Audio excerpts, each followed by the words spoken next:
Okay, let's try to do this quickly right now so we don't have to do the same long videos like the previous couple. So the situation is very interesting right now. Basically, after 9th of May, obviously Putin didn't provide any clarity about his desires or what he wants for Ukraine. And it was actually, he said almost nothing new. So it was a big nothing burger of what he did on the 9th of May. But the important part was not what he said. The important part was what he did not say. He basically did not touch about any state of affairs in the regions that are currently under the war. So obviously he didn't proclaim the victory, but he also didn't talk about the situation in the south. He didn't talk the situation in the front lines. He didn't talk the situation around Kharkiv. So all of that was kind of out. So what does this mean for Ukraine? Well, let's just go over the war situation quite quickly, and then I'm going to talk what I think. So around Kharkiv, the situation is actually very interesting. In the past video, I said that the Russians were pulling out some troops, but they were not yet, but they were not kind of giving up the territory without a fight to Ukrainians. What actually kind of the clarity came out, they've pulled out some troops of there, but they hoped that the troops that they would leave there would be enough to just, blockade the Ukrainian army and don't let them pass. That's why I was both right and wrong when I said that Russians are pulling the troops out of Kharkiv, around Kharkiv. So now this is actually just the Russian front line collapsing around Kharkiv. The troops that were supposed to hold the advance of the Ukrainian forces did not hold. So this is actual Ukrainian, and this might kind of give you a perspective around how the situation might develop in the other areas once we go a little bit further, but I'm going to talk about it later. So we might see in the coming days that Ukrainians will clear up this area and reach the government border line around of Ukraine and Russia. But obviously this doesn't solve anything, and we expect to see that maybe the Ukrainians are going to start crossing the line and maybe go along the border line and maybe try to cut the supply lines that I mentioned earlier. So what does this means for the war going forward? Ukrainians' advancement around Kharkiv might grow into the big advantage, and this can open a very difficult front for the Russians to handle. But we'll see how it's going to develop in the coming days. I'm going to skip the main area of attack for now, and I'll just kind of cover the rest. Mariupol, it's critical. I said everything that I could say around Mariupol last time, so let's not cover that once again. I just hope that the world leaders will actually do anything about this. Here, the Russians have received some significant battles with Ukrainians around this area and this area, and now both sides are regrouping. So there were casualties on both sides, so now there is regrouping that's going on. It doesn't expect that there is going to be any major changes in this area, but for now at least. But yes, so no attack by the Russians is coming from here, and this can be said for most of the front line. So all of this, like this area of front line, this area of front line, and I would say this area of front line is pretty much stable. Like there is not a lot of things that is happening. There is a little bit of advancements here around this region, around Avdiivka, Marinka, but those are the forces that went from Mariupol, and I really chose the bad color, didn't I, to draw. Let's try to do it this way. So they went from Mariupol to try to advance on these regions here. There we go, this is blue. Yeah, so they were trying to advance from this side and then attack here. But these are long fortified lines and they have no success here.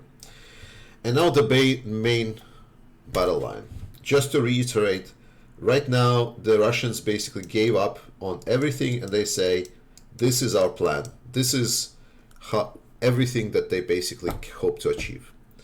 They kind of more or less stop major advancements around the Izium axis. They just are so tired that despite they still having disorders to advance, they're having huge troubles.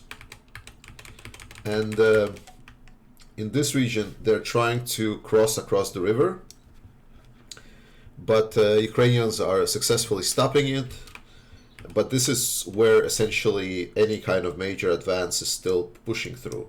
From the south, there is advance, and Popasna has fallen, as I was expecting. But basically, there's like layered defense system of Ukrainians, and they actually didn't lose Popasna. They just kind of organized the fallback to the next defensive positions in orderly manner. So it wasn't any kind of a like a breakthrough for the Russians. So while Popasna is gone, it doesn't really change anything. So they are still having major troubles. Situation around Rubizhne and Severodonetsk is still difficult, especially in Rubizhne. Like there is a feeling that there is kind of a push coming from Rubizhne, and there has been some reinforcements coming in Severodonetsk. So Severodonetsk has been reinforced, and they actually kind of pushed just a little bit out for the front line, so a little bit outside the city. So while the situation is super difficult in this region, the Ukrainians are holding. And everything now is going to be dependent on major things that's going to happen outside of this, because at this point we see that both sides are completely exhausted. They are barely holding in, and they are close to the breaking point. So what the Russians are doing, they are pretty much now, they didn't announce mobilization, but they've started getting all the basically people that want to volunteers, and all the people that had some previous service experience in the army are now being called into. So they're doing like a hidden mobilization. So it's expected that they will get additional like 20-30,000. The problem is that they are not really gathering those 20-30,000. They are literally preparing them in 4 or 5 days, and then they're sending them to the front line. So the point of the Russian advance right now is just to push. So whatever it costs them. So they basically use this direction. They say, we cannot win anything else, so we at least needs to finish this one. And they are pushing and pushing and pushing and pushing and pushing every day. So they're throwing, it's an extremely costly endeavor what the Russians are doing. Like they're losing men, they're losing vehicles, everything. But they're basically saying, okay, let's just do it. The rest of the army is tired. And right now it's a major window. With all the previous expectations for the Ukrainians, they were expecting essentially the armament supply to kind of increase by the end of May. And then they were expecting that by mid-June that they would start the offensive once the troops have learned how to use this and so on. So the Lend-Lease that has been accepted in the US and have been now sent in a speed-up procedure into the House and then the Senate for the US is going to give Ukraine a lot of firepower really quickly. So it seems that because there has been a major push to speed up the delivery of US weaponry, and this bill is going to pass fast, that can speed up for the Ukrainians to receive a major chunk of their weapons that will allow for offensive operation maybe a week or 2 weeks sooner than what was expected. So this is a great opportunity because it is expected that maybe Russia was expecting to regroup some of its forces, so maybe push on to this, encircle this area that they want, push for it, encircle it, and then basically kind of go into the pause. But they don't have the time. they are lacking the time now. So One moment.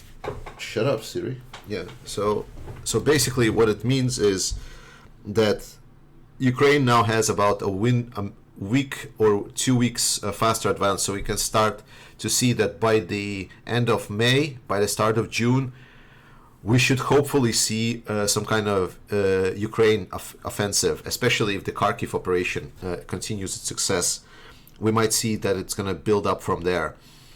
But basically, if it will become, that means that the weapons have came, and and the war will hopefully get resolved super fast by the complete military defeat of the Russian forces.